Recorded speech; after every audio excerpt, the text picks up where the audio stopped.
दर्शकों नमस्कार। खबर बेल्लौर कानपुर नगर से, जहां धनुष भंग कार्यक्रम में पंडित रामजी शुक्ल के द्वारा श्री परशुराम भगवान का अभिनय किया गया और पंडित अभिषेक त्रिपाठी के द्वारा भगवान लक्ष्मण का सुंदर अभिनय किया गया। आइए देखें दोनों के द्वारा सुंदर अभिनय की प्रस्तुत झलकियां। कैसे है तो मैं क्या कहूँगा प्यारे पिता, क्या कहूँगा। जिस समय मेरे गुरुदेव भगवान शंकर ने तुम्हें जन्म के पूर्वज देवराज को दिया था, तो मेरी माँ बार बार कह रही थी कि ये संसार बहुत स्वार्थी है। संसार में रहने वाले व्यक्ति का व्यक्ति से प्रेम तभी तक रहता है जब तक संसार में व्यक्ति का व्यक्ति से स्वार्थ रहता है, और जब स्वार्थ समाप्त हो जाता है तो संसार की ये रीति है कि लोग एक दूसरे के प्रति प्रेम करना भी समाप्त कर देते हैं। मेरे पिनाक समाप्त कर देते हैं, समाप्त कर देते हैं। ओम कछु कह न गए प्यारे पिनाक, मैं फूट फूट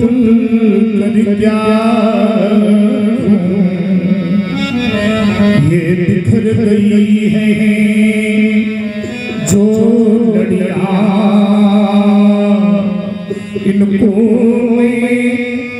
कैसे हाथ पिलूं। अजगो तुमने जाना होगा धन धन धन धन मनस्वी को,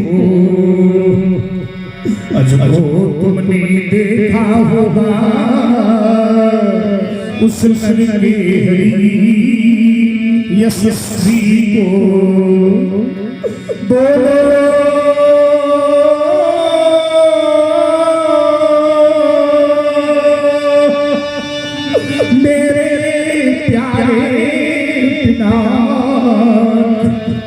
तुम हुए धराशायी कैसे,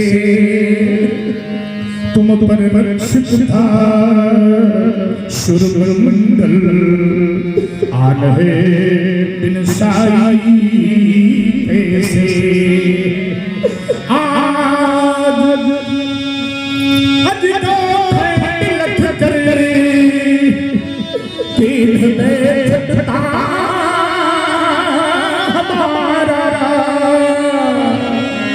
टूटने के पूर्व तुमने क्यों नहीं मुझको कहा। आज भारत भूमि पर नई राष्ट्र तम है छा गया, आर्य मानव शस्त्र है, हाथों वज्र चला गया। आशा कमली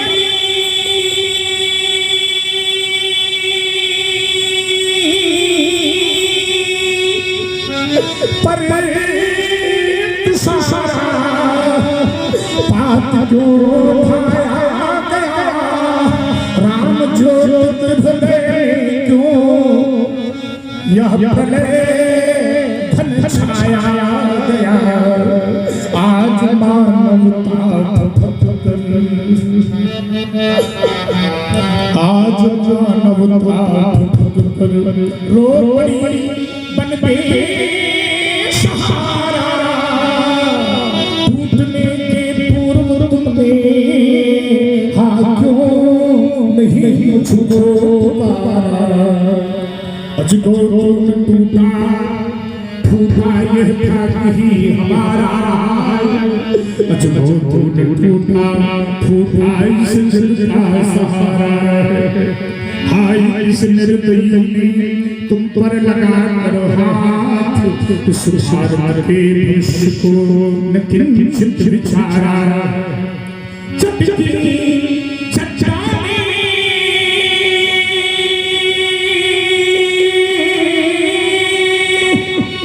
जो गिर रहे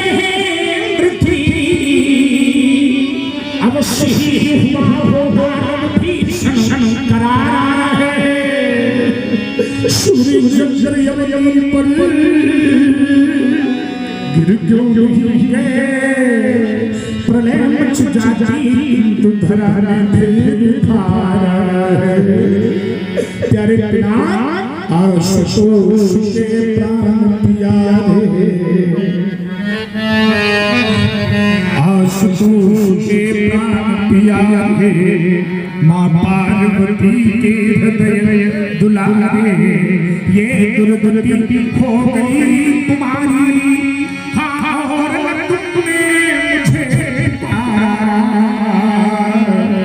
क्या मुझ पर आस नहीं था पहले भी जल था जीवन था धरती भी अमर नंदन था ज्ञान शक्ति वैभव दर्शन था वाणी पर त्रिपुर था तुमसे पहले भी पतझड़ था तुमसे पहले भी पतझड़ था पर हंसना धुमाश नहीं था क्या मुझ पर विश्वास नहीं था क्या मुझ पर विश्वास नहीं था अरे मित्र तुम्हारे अरे मित्र तुम्हारे रहने इन आँखों में तिनके सागर थे क्या केवल कहने को थे सेवक मित्र हृदय शिखर थे ले तो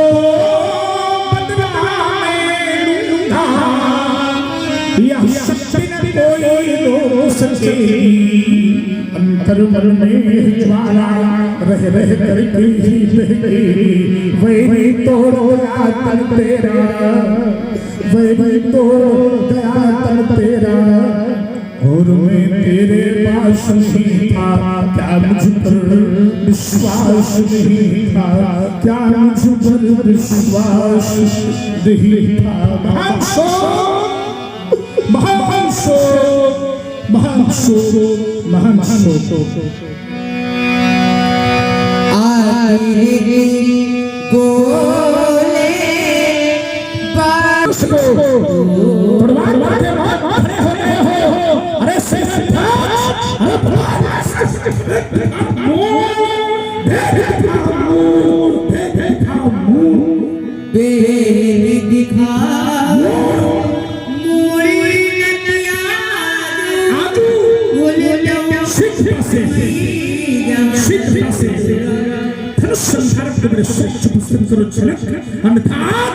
इस तरह राज्य का विनाश विनाश और केवल विनाश मौन हो गया मौन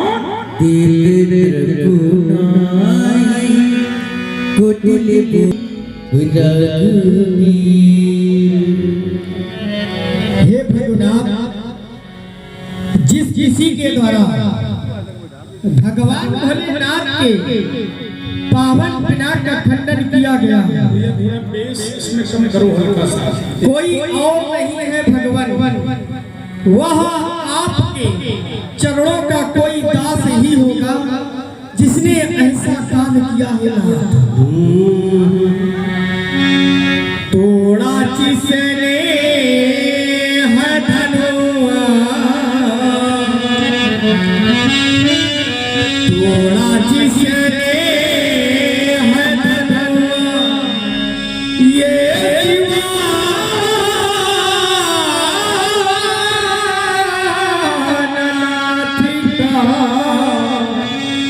दास है आपका दास है आपके शिव धनुष तोड़ने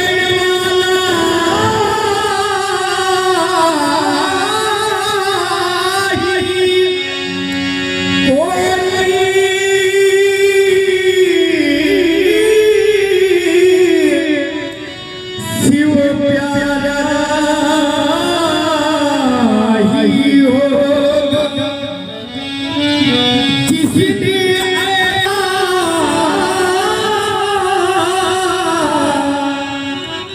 ये अपराध किया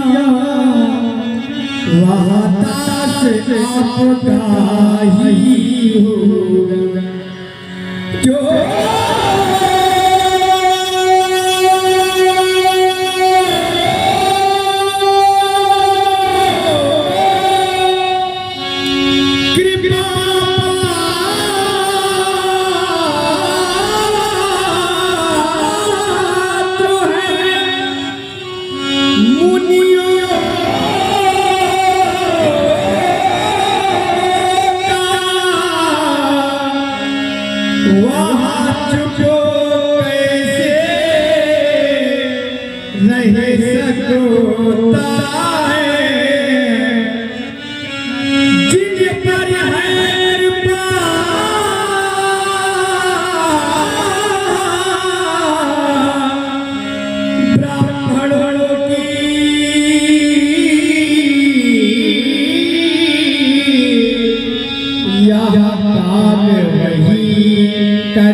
राम, तुम रहस्यमयी शैली का प्रयोग कर रहे हो।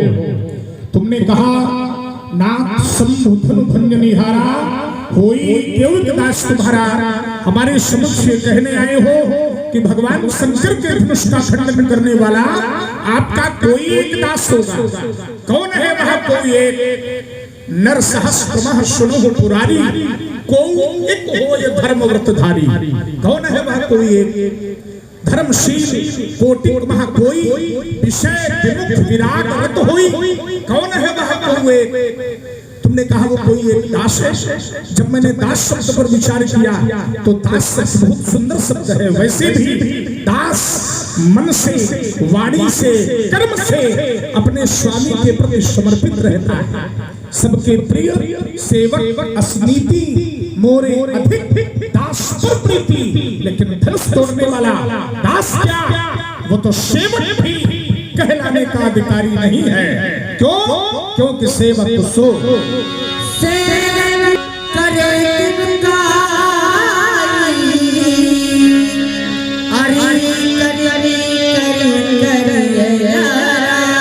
राम सेवा धर्म परम गहनम योगी नाम अभ्यगम्य। सेवक का धर्म बड़ा ही कठोर और योगियों के लिए अगम्य हुआ करता है। यहाँ पर भगवान शंकर के धनुष खंडन कर्ता ने मेरी शंकाई नहीं बल्कि शत्रुता की स्थापना की है। अस्तु सुनहु राम जिसने भी भगवान शंकर के परम पुनीत आयुध अजगों का विघटन किया है, खंडन किया है, वो धनुष तोड़ने वाला सो सहस्त्रबाण अर्जुन के समान मेरा शत्रु है, उसके समान मेरा रिपु है और उसके लिए मेरा निर्देश भी है।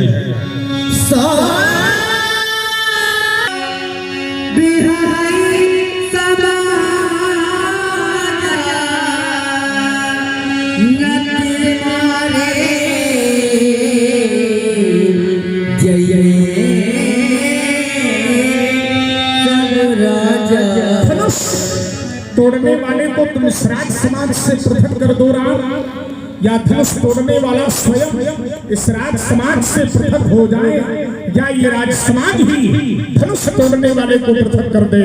और यदि ऐसा हुआ तो आज मेरे द्वारा ये समस्त राजागण दंडित किए जाएंगे। ये मेरा उद्घोष है। और सुना सभी लोगों,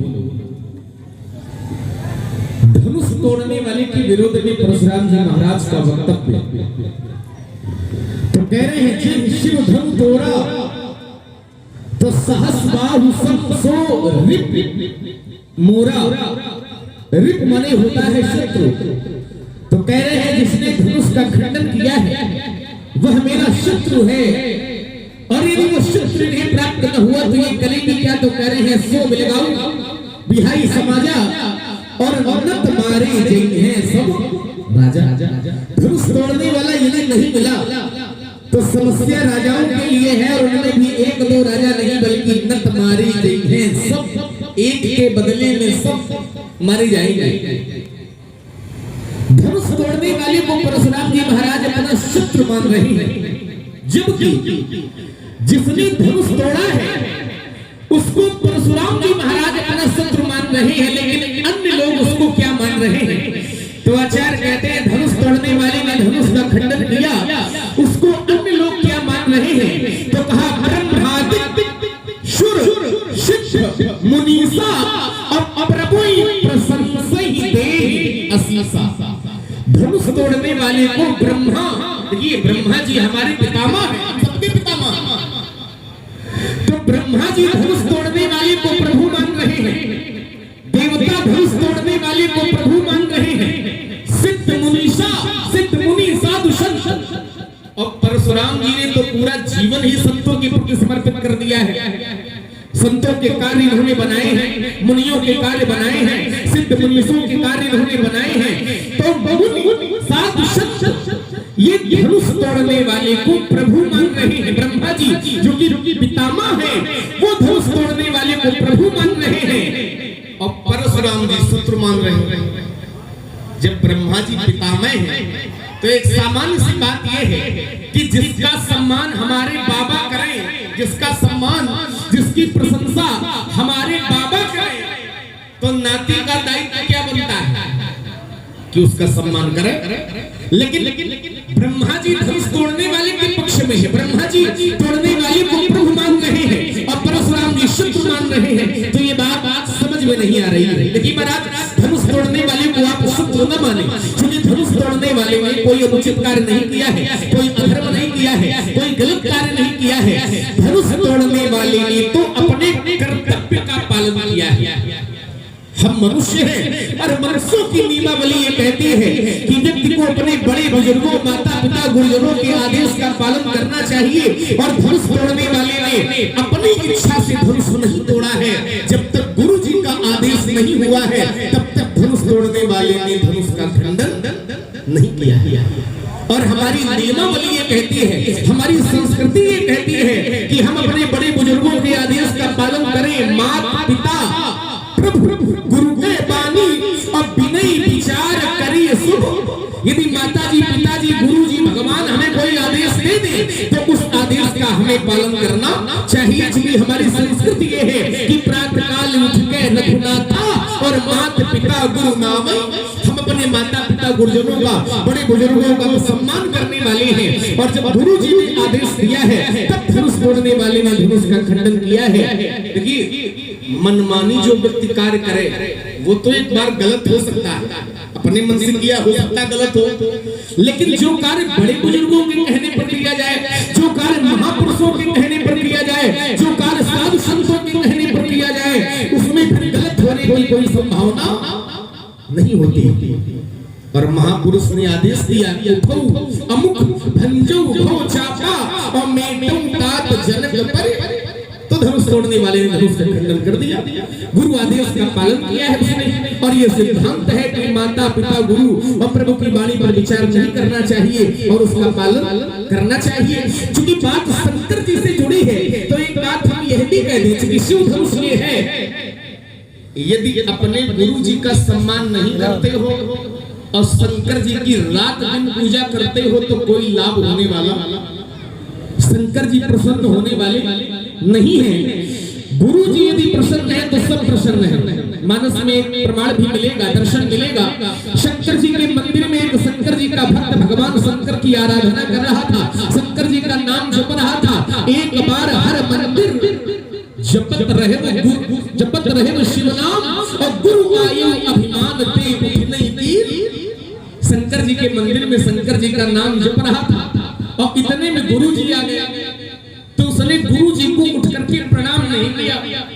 अब देखिए प्रणाम गुरु जी को नहीं किया, लेकिन गुरु जी दयालु थे, गुरु जी को अनुचित नहीं लगा, बुरा नहीं लगा, लेकिन भगवान शंकर को बुरा लगा।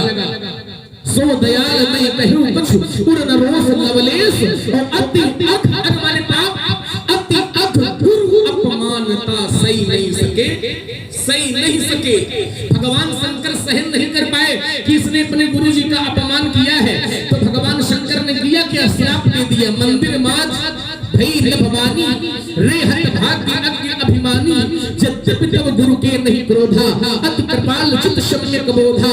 तदप साप साप माने श्राप, तदप साप सठ नहीं हो तो ही, चूंकि नीति विरोध सुहाई न मोही। भगवान शंकर ने उसको श्राप दे दिया। क्यों दे दिया? क्योंकि उसने अपने गुरु जी को उठ करके प्रणाम नहीं किया, गुरु जी का सम्मान नहीं किया, तो शंकर जी को अच्छा नहीं लगा और शंकर जी ने श्राप दे दिया। और यहाँ तो गुरु जी कह रहे थे कि उठो और उठ के धनुष तोड़ो। यदि वो न तोड़ता, आदेश का पालन न करता, तो शंकर जी प्रसन्न होते कि शंकर जी रुष्ट होते। इसलिए आप विचार करें, आप भगवान शंकर से जुड़े हैं, प्रसन्नता इसी में है कि जो अपने गुरुजनों का सम्मान करता है, भगवान शंकर की कृपा का पात्र वो बन जाता है, और धनुष तोड़ने वाले ने वही किया है। इसलिए आप क्रोध विरोध न करें। धनुष यदि नहीं टूटता तो राजा जनक की कन्या का विवाह नहीं हो पाता, क्योंकि जनक ने ये प्रण कर लिया था कि जो धनुष तोड़ेगा उसी के साथ हम अपनी कन्या सीता का विवाह करेंगे। सोई तोरारी को दंड कठोरा, राज समाज आज जोई तोड़ा, और त्रिभुवन जय समेत वैदेही, बिनय विचार बरे हट। ये राजा जनक का प्रण था। तो क्षत्रिय मर सकता है लेकिन प्रण से पीछे नहीं हट सकता।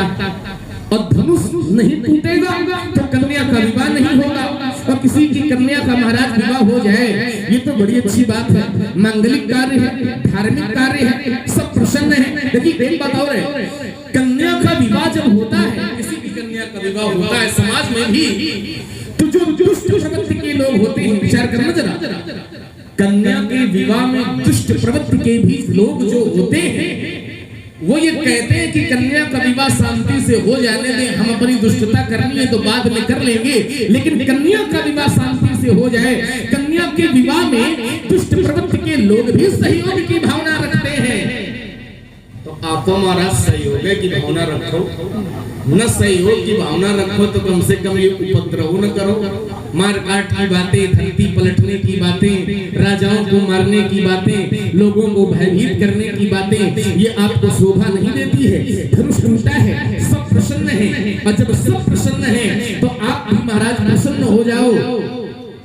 आज तो एक ही धनुष टूटा है, हमने अपने बचपन में न जाने कितनी धनुइयां तोड़ी, तब आपने कभी ऐसा क्रोध नहीं किया जैसा क्रोध आप आज कर रहे हैं। बहु धनुही तोरी लड़काई, लेकिन कबहू न अशिरिष कीन गोसाई। तो क्या इस धनुष से ममता है? और यदि ममता है तो उसका हेतु क्या है, उसका कारण क्या है? यही धनु पर ममता के ही हेतु वह मैं जानना चाहता हूँ। राजकुमार सुमंत लक्ष्मण कहु जन जन धनुष के ही तोरा, तो अति डर उतर दे नृप नाही। राजा जनक डर के कारण मौन हो गया, जनक ने कोई उत्तर नहीं दिया। तुम्हारे भैया राम ने साहस का परिचय देते हुए कहा, नाथ शत्रुधन भंजनी हारा, होई क्यों एक दास तुम्हारा।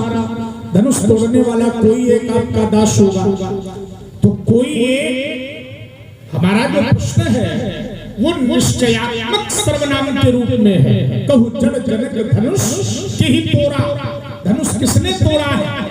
लेकिन तुम्हारे भैया ने जब उत्तर दिया तो कहा, होई क्यों एक दास, धनुष तोड़ने वाला कोई एक दास होगा। प्रश्न हमारा निश्चयात्मक सर्वनाम में है और तेरा भैया उत्तर दे रहा है अनिश्चयात्मक रूप में, निश्चयात्मक सर्वनाम के रूप में कह रहा, होई क्यों एक दास तुम्हारा, धनुष तोड़ने वाला कोई एक आपका दास होगा। तब मैंने कहा, सेवक सो जो करे सेवकाई, ये उचित नहीं उत्तर। सेवक सो जो करे सेवकाई, अरि करनी करी करे लड़ाई। सुनहु राम जो ही धनु तोरा, तब सहस भाव समसो रिपु मोरा। अब तुमने अपना वक्तव्य प्रारंभ किया तो तुमने कहा कि वो धनुष तोड़ने वाले की प्रशंसा ब्रह्मा जी कर रहे हैं, और ब्रह्मा जी पितामह है, माने बाबा है, और बाबा जिसकी प्रशंसा करे तो फिर नाती को भी इसकी प्रशंसा करनी चाहिए। ये लक्ष्मण का आरोप मेरे ऊपर आया। लक्ष्मण ने कहा कि आपके पितामह है बाबा, ब्रह्मा है, पितामह है, बाबा है, और वो प्रशंसा कर रहे हैं, वो उसे प्रभु मान रहे हैं, और आप उससे शत्रु कह रहे हो। सहस बाबू सब सोरी सोनोरा, तो आपको भी प्रशंसा करनी चाहिए। देखिए, इस बात का ध्यान रखो कि नियम एक देशीय नहीं होता, नियम बहुदेशीय होता है। हमारे एक बाबा हैं, तुमने कहा कि वो धनुष तोड़ने वाले की प्रशंसा कर रहे हैं, तो आपको प्रशंसा करनी चाहिए। तो हमें एक घटना अपने बाबा की ही याद आ गई। हमारे एक बाबा के विषय में तुमने बताया कि हमारे बाबा है ब्रह्मा जी, वो तोड़ने वाले की प्रशंसा कर रहे हैं, तो एक बाबा की बात याद आ गई। ये बाबा है, तोड़ने वाले की प्रशंसा कर रहे हैं, तो हमें प्रशंसा करनी चाहिए। और एक बाबा हमारे थे जो शंकर जी के विरोध में बैठे थे दक्ष के यज्ञ में, तो वो शंकर जी की निंदा सुन रहे थे, तो हमें फिर अपने बाबा के अनुसार शंकर जी की निंदा करनी चाहिए, निंदा सुननी चाहिए। ये तेरा कैसा नहीं है कि बाबा जो करें वो नाती करें। बाबा ने प्रशंसा की तो हम प्रशंसा करें, लेकिन फिर बाबा की दाढ़ी मूछें भी उखाड़ ली गई तो हम भी उखड़वा लें। देखो बादशाह, तो ये नियम तुम्हारा प्रभावी नहीं है। जो नियम हो शाश्वत नियम को आधार बनाकर अपनी बात करो, शाश्वत है ना। जो नियम तुम्हारा प्रारंभ से लगे और अंत तक लगा रहे, तब तो वो बात तुम्हारी मान्य होगी, प्रभावी होगी। लेकिन घटनाओं के आधार पर है ना, चरित्रों के आधार पर किसी भी प्रकार का कोई निर्णय मिलने वाला नहीं है। एक बाबा प्रशंसा कर रहे हैं और एक बाबा शिव जी के विरोध में यज्ञ करवाने के लिए बैठे हैं, तो नाती के सामने हुआ तो बहुत बड़ी समस्या आ जाएगी, है ना। एक बाबा का कृत्य अलग है, दूसरे बाबा का कृत्य अलग है। तो यहाँ प्रभुता को स्वीकार करना ये किसी की स्वीकारोक्ति पर नहीं होता, ये हमारे हृदय की बात है। किसी के कहने पर आप अपना सिर कभी भी मत झुकाइए। जब आपका हृदय समर्पण करने के लिए कहे, तब आपका सिर श्रद्धा से झुकना चाहिए। आप किसी के कहने पर यदि श्रद्धा से अपना सिर झुकाते हैं, तो ये आपका समर्पण नहीं है। आपके हृदय में जब किसी के प्रति श्रद्धा का भाव जागृत होगा और तब आप उसे प्रणाम करेंगे, तब आप उसे स्वीकार करेंगे, तो वह स्वीकारोक्ति आपके हृदय की होगी, वह स्वीकारोक्ति आपके मन की होगी, वो स्वीकारोक्ति आपकी बुद्धि की होगी। और किसी के कहने पर हम किसी को अपना प्रभु मान लें, तो ये हमारी श्रद्धा की परिभाषा नहीं है, ये हमारे हृदय की परिभाषा नहीं है। इसलिए इस नियम को हम मान्यता नहीं देते, इसमें परिवर्तन करिए। एक द्वितीय बिंदु, तुमने कहा कि धनुष तोड़ने वाले के गुरु जी ने आदेश दिया कि धनुष का खंडन करो और गुरु के प्रति सबको समर्पित होना चाहिए। अच्छा, इस नियम को तुम अपने ही पक्ष में देख रहे हो या हमारे पक्ष से भी देख रहे हो? कोई भी बात हो तो उसको दोनों पक्षों में प्रभावित होना चाहिए। ये तो तुम्हें दिख रहा है कि धनुष तोड़ने वाले ने गुरुदेव की आज्ञा का पालन किया, तब धनुष का खंडन किया, तो धन है, इसे तुम प्रतर्क वितर्क तो चलता ही रहता है। तो श्रद्धा जैसे धनुष तोड़ने वाले की गुरु के प्रति है, वैसे ही श्रद्धा हमारी भगवान शंकर के प्रति है। भवानी शंकरो वंदे श्रद्धा विश्वास रूपिणो या भ्याम विनान पश्यन्ति सिद्धाः स्वान्तैस्तमीश्वरम्। तो हमारी श्रद्धा भी गुरुदेव के प्रति है, उसी कारण में धनुष तोड़ने वाले को अपना शत्रु मानना। तुमने कहा बहुधन भी तोरी नरिकाई, कबहु न असरि सरीन गोसाई, ये धनु पर ममता की हेतु। इस धनुष पर ममता का हेतु क्या है? देखिए, जिस माध्यम से आपको परमात्मा की प्राप्ति हो, आप उस पर खूब ममता करें। यद्यपि ममता अच्छी नहीं है, ममता काली अंधेरी रात है, ममता तरुण तमी अंधियारी, राग द्वेष उलूप सुखकारी काली अंधेरी रात है। लेकिन वही ममता जब परमात्मा की प्राप्ति के माध्यम पर हो, जब ज्ञान की प्राप्ति के माध्यम पर हो, जब भक्ति की प्राप्ति के माध्यम पर हो, तो वो ममता स्वीकार करने योग्य होती है। देखिए एक भक्त है, उसे अपने शरीर से ममता है, यद्यपि शरीर के प्रति आसक्ति अच्छा नहीं है, शरीर से ममता नहीं करनी चाहिए, लेकिन एक भक्त ऐसा है जो अपने शरीर से ममता करता है और कहता है एहि तन राम भगत मैं पाई, तो ताते मोहि ममता अधिक, ताते मोहि ममता, ममता एक ही है लेकिन प्रयोग अलग अलग है। जब जब परमात्मा भक्त पर ममता करते हैं तो वो ममता कृपा के रूप में बदल जाती है। वही ममता जब भक्त भगवान पर करता है तो वही ममता श्रद्धा के रूप में बदल जाती है, और वही ममता जब ये व्यक्ति संसार के प्रति करता है तो वही ममता वासना के रूप में बदल जाती है। ममता एक है, अगर संसार से की जाए तो वासना, और अगर परमात्मा से की जाए तो उपासना। ममता एक है, यदि संसार से की जाए तो वो वासना है, और यदि परमात्मा से की जाए तो उपासना है। इस धनुष के माध्यम से भगवान शंकर ने धनुर्वेद का ज्ञान कराया, और जिस माध्यम से ज्ञान की प्राप्ति हो, यदि उस पर ममता होती भी है तो उस ममता में कोई दोष नहीं होता। बालक कालवश बोलत तो ही सभार, और धनु ही शम त्रिपुरारि विद सकल संसार। चलिए महाराज आप कहते हैं नृप बालक कालवश, लक्ष्मण तुम काल के वश में हो नहीं महाराज, आपको धोखा हो नहीं सकता। चाहिए अकाल मृत्यु हो मरे जो काम करे चांडाल का, और काल उसका क्या करे जो भक्त है। तो जहाँ भगवान की कृपा है वहाँ काल बाल बाका नहीं कर सकता है। और फिर लक्ष्मण के लिए तो शास्त्र कहते हैं कि कौशलेय सुत लक्ष्मण रामा अकाल जीत सके। हम तो काल को भी जीत सकते हैं, तो काल हमारा बाल बाका नहीं कर सकता है। अब आइए जो आपने विषय वस्तु बना करके दी है, हमने कहा कि ब्रह्मा जी तो हम सबके पितामह हैं, और वो धनुष तोड़ने वाले को प्रभु मान रहे हैं। ब्रह्मा जी साधु संत सिद्ध मुनीसा ये तोड़ने वाले को प्रभु मान रहे हैं, और परशुराम जी शत्रु मान रहे हैं। तो मैंने ये तर्क दिया था कि जब पितामह प्रभु मान रहे हैं तो परशुराम जी शत्रु क्यों मान रहे हैं। तो परशुराम जी ने एक बढ़िया बात बताई, इन्होंने कहा कि लक्ष्मण सिद्धांत एक देशी नहीं होता है, और एक हमारे बाबा थे प्रभु जी की बात इन्होंने बताई कि वो शंकर जी के विरोध में उस यज्ञ में बैठे थे, तो क्या हम शंकर जी की निंदा सुने। देखिए महाराज प्रभु जी भगवान शंकर के विरोध में बैठे थे, तो उनको आदर्श नहीं बनाना है। क्यों नहीं बनाना है? क्योंकि भगवान के विरोध में उस यज्ञ में बैठे थे, शंकर जी का उस यज्ञ में विरोध था।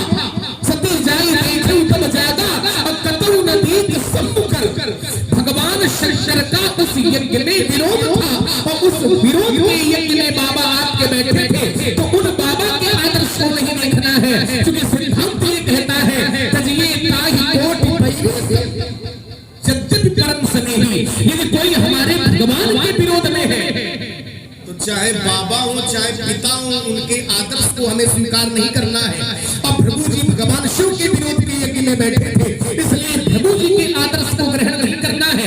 देखिए ऐसे समझ लो, वंश में हमारे पूर्वज बहुत होते हैं, लेकिन सबके आदर्श नहीं ग्रहण किए जाते हैं। जिसके आदर्श उचित होते हैं उसी की वंश परंपरा में लोग उदाहरण देते हैं कि तुमको उनके जैसा बनना है। देखिए और चलिए जरा, परशुराम जी को भी जोड़ा गया, यदि ये आदर्श से जोड़ेंगे तो इनको भी प्रभुकुल से ही जोड़ा गया। अवसर सुनि शिव धनु भंगा और आयु बिल्कुल। समझिए जरा, तो कहने का तात्पर्य ये कि वंश में जिसके कार्य अच्छे हैं, बहुत से पूर्वज हमारे हुए, कुछ के काम खराब भी है, कुछ के अच्छे भी है, लेकिन हमें आदर्श उसको मानना है जिसको संसार ने स्वीकार किया, जिसको समाज ने स्वीकार किया, जिसको शास्त्र ने उचित कहा, उसके आदर्श को स्वीकार करना है। और प्रभु जी यदि यज्ञ के विरोध में थे तो प्रभु जी के आदर्श को वहां नहीं लेना है, गुण लेना है, दोष को नहीं लेना है। गुण दोष सब में होते हैं, लेकिन व्यक्ति के गुण को लेना है। अब देखिए उसी प्रसंग से जरा उत्तर करें, वहां पर आदर्श नहीं लेना है। क्यों? क्योंकि भगवान शंकर के विरोध में थे, बाबा प्रभु बैठे थे। अब भृगु जी के पिता कौन है? भृगु जी किसके पुत्र हैं? भृगु जी ब्रह्मा जी के पुत्र हैं। भृगु जी ब्रह्मा जी के पुत्र हैं। यज्ञ एक ही था, राजा दक्ष ने यज्ञ किया था। भृगु जी पहुंच गए और राजा दक्ष किसके पुत्र हैं? राजा दक्ष भी ब्रह्मा के पुत्र हैं। राजा दक्ष भी ब्रह्मा के पुत्र हैं। लेकिन पुत्र ने जब भगवान शंकर के विरोध में यज्ञ किया तो पितामह ब्रह्मा भी अपने पुत्र की यज्ञ में नहीं गए। क्यों नहीं गए? क्योंकि भगवान का विरोध था। भगवान का विरोध था तो ब्रह्मा जी नहीं गए। लेकिन यहाँ यदि शंकर जी का विरोध होता तो क्या ब्रह्मा जी उसको प्रभु मानते?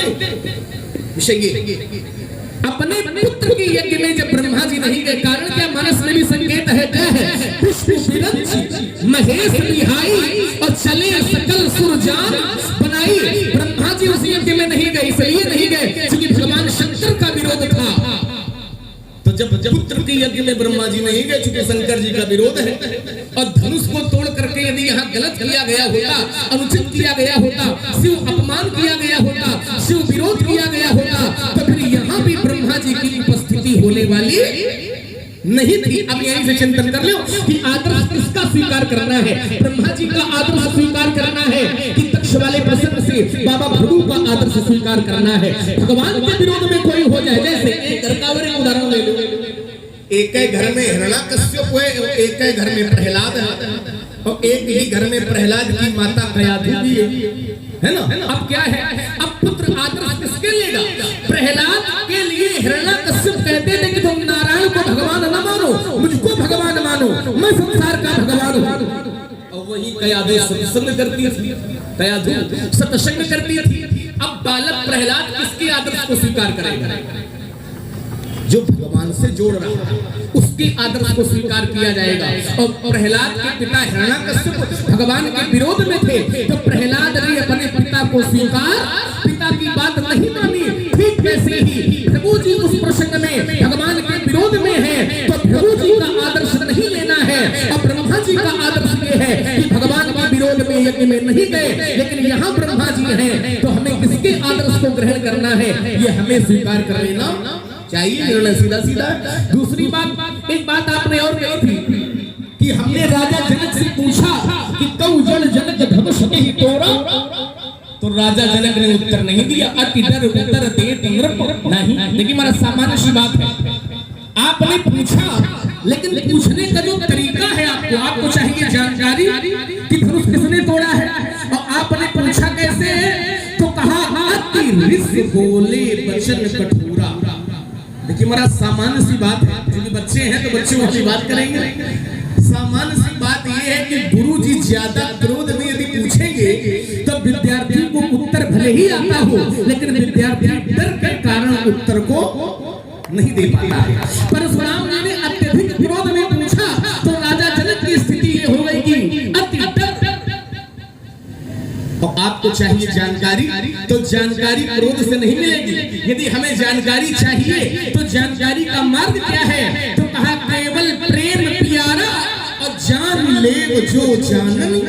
यदि हमें जानना है तो प्रेम का मार्ग अपनाएं, क्रोध के मार्ग से जानकारी मिलने वाली नहीं है। सामान्य सी बात है, हम यदि मार्ग भटक जाए, कोई नहीं जानता है, प्रेम से पूछें कि बता दो भैया रास्ता हमको अमुक स्थान पर जाना है, कहां से रास्ता है? प्रेम से पूछोगे हर कोई बता देगा। क्रोध से पूछोगे बताओ रास्ता कहां है, तो वो रास्ता बाद में बताएगा, तुम्हारी व्यवस्था पहले कर देगा। तो सामान्य से नियमों को भी देखो कि प्रेम से जानना चाहे तो हम जान जाएंगे, और ज्यादा क्रोध करेंगे तो उत्तर जनक जी जानते हैं कि धनुष किसने तोड़ा है, लेकिन डर के कारण वो उत्तर नहीं दे पा रहे हैं। तो महाराज क्रोध हटाओ, न हटाओ तो कुछ घटाओ। क्रोध हटाओ या घटाओ और काम बनाओ। तीसरी बात आपने कहा कि लक्ष्मण तुम धनुष तोड़ने वाले के पक्ष से तो ये देख रहे हो कि गुरु जी का आदेश है, गुरु जी की तुम श्रद्धा है। तो इन्होंने कहा हम भी तो गुरु जी के लिए खड़े हैं, हमारी भी तो श्रद्धा भगवान शंकर के प्रति है, हमारी भी तो श्रद्धा गुरु जी के प्रति है। तो इन्होंने कहा कि निर्णय क्या बनेगा? हम भी गुरु जी के लिए और तोड़ने वाला भी गुरु जी के लिए। ये बात आपने ठीक कही कि हम भी गुरु जी के लिए और धनुष तोड़ने वाला भी गुरु जी के लिए। तो अब निर्णय क्या बनेगा? निर्णय मैं अपनी दृष्टि से अपने पक्ष का निर्णय दिए देता हूं आप भी गुरु जी के लिए, अब तोड़ने वाला भी गुरु जी के लिए सेवा में। लेकिन एक अंतर क्या है? धनुष तोड़ने वाले ने जो धनुष तोड़ा है वो गुरु के आदेश पर तोड़ा है। जब गुरु जी ने आदेश दिया, धनुष तोड़ने वाला तो पहले भी बैठा था, लेकिन उसने पहले धनुष नहीं तोड़ा। धनुष कब तोड़ा? जब आदेश गुरु जी ने दिया कि उठाओ। तो धनुष तोड़ने वाले ने गुरु आदेश पर धनुष तोड़ा है। हमें लगता है महाराज आप बिना आदेश की जबरदस्ती लगे। एक शिष्य या एक पुत्र ध्यान देना जरा, एक पुत्र माता पिता के कहने पर कार्य करता है और एक पुत्र अपने मन से कार्य करता है। एक आदेश पर कार्य करता है और एक बिना आदेश के अपने मन से कार्य करता है। तो ईमानदारी से बताओ लोग, अच्छा किसको कहेंगे? श्रेष्ठ किसको कहा जाएगा? श्रेष्ठ उसको कहा जाएगा जो माता पिता के कहने पर कर रहा है, गुरु जी के कहने पर कर रहा है, आदेश पर कर रहा है, और जो अपने मन से काम करे। आपको गुरु जी ने आदेश दिया हो या नहीं परशुराम जी को? हमारी जानकारी में नहीं हो, और हो आपकी जानकारी में कि नहीं हमारे गुरु जी ने भी हमें आदेश दिया है, तो आप उसको लाओ, हम समझेंगे। यदि आपको भी शंकर जी ने आदेश दिया हो कि नहीं परशुराम जाओ, तब तो आपकी बात स्वीकार है। और धनुष तोड़ने वाले ने गुरु आदेश पर धनुष तोड़ा है, इसलिए उसके गुरु के प्रति श्रद्धा, उसके गुरु के प्रति निष्ठा यहाँ पर श्रेष्ठ है। गुरु ने आदेश दिया तो गुरु पद बंदी सहित अनुरागा, गुरु जी के कहने पर गुरु जी के चरणों की वंदना करने के बाद और फिर जब धनुष तोड़ के पास पहुंचे तो वहां भी प्रमाण है, अति लाघव उठाए धनु लीन्हा। कैसे? तो कहा गुरु प्रणाम मनई मन। लेकिन आप मनो में कहूं प्रणाम करे होंगे, शंकर जी हम जा रहे हैं, मैं आशीर्वाद दो मिथिला में जीत के आवे, तब तो बात ठीक है। और नहीं आप स्वयं चिंतन कर लो कि आप कौन श्रेष्ठ है, निर्णय आप स्वयं निकाल लो। आपने ममता पर बात कही कि हमें धनुर्वेद का ज्ञान मिला है, तो महाराज हम केवल इतना जानना चाहते हैं कि आपको इस धनुष से धनुर्वेद का ज्ञान मिला है कि धनुर्विद्या का ज्ञान मिला है? धनुर्वेद का ज्ञान मिला है कि धनुर्विद्या का ज्ञान मिला है? और यदि ज्ञान मिला है आपको, तो ज्ञान का तो नियम ये कहता है कि जिसको ज्ञान प्राप्त हो जाता है, ज्ञान मान जह एको नाही और देख ब्रह्म समान, वो सम्य ब्रह्म का दर्शन करता है। तो फिर आप तोड़ने वाले में शत्रु का दर्शन कैसे कर रहे हैं? मैं अपनी बात यही रोकता।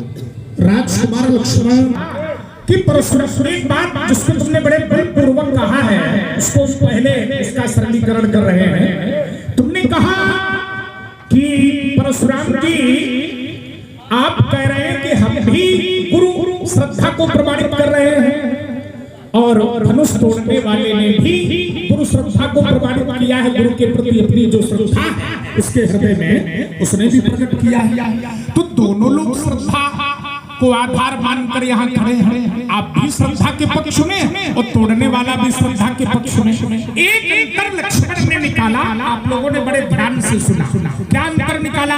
लक्ष्मण ने अंतर निकाला कि धनुष तोड़ने वाले ने गुरुदेव की आज्ञा से कार्य किया है और आप बिना आज्ञा के मनमानी कर रहे हो, तो तोड़ने वाला श्रेष्ठ है या आप श्रेष्ठ हो? वो अधिक श्रेष्ठ माना जाएगा। अच्छा एक बात बताइए, क्या श्रद्धा आज्ञा पर ही निर्भर करती है? हम तुम्हारी गेंद तुम्हीं को दे रहे हो, इसको संभालना। आज्ञा पर ही श्रद्धा निर्भर करती है कि आज्ञा दी जाए और जो पालन करे वही सच्चा शिष्य और भक्त है। और अगर ऐसा है तो ध्यान देना आप लोग, अगर ऐसा है तो फिर गुरु जी के आदेश पर धनुष तोड़ने वाले ने धनुष तोड़ा, श्रद्धा को ज्ञापित किया। मैंने गुरु जी के आदेश पर कार्य नहीं किया, मैं अपने अनुसार निर्णय लेकर कार्य कर रहा हूँ। तुम कह रहे हो कि आज्ञा से कार्य करने वाला व्यक्ति अच्छा होता है, तो बउआ जो तुम ये हमारा विरोध कर रहे हो, ये किसकी आज्ञा से कर रहे हो? और आप हैं श्री चंद्र मिश्र रामलीला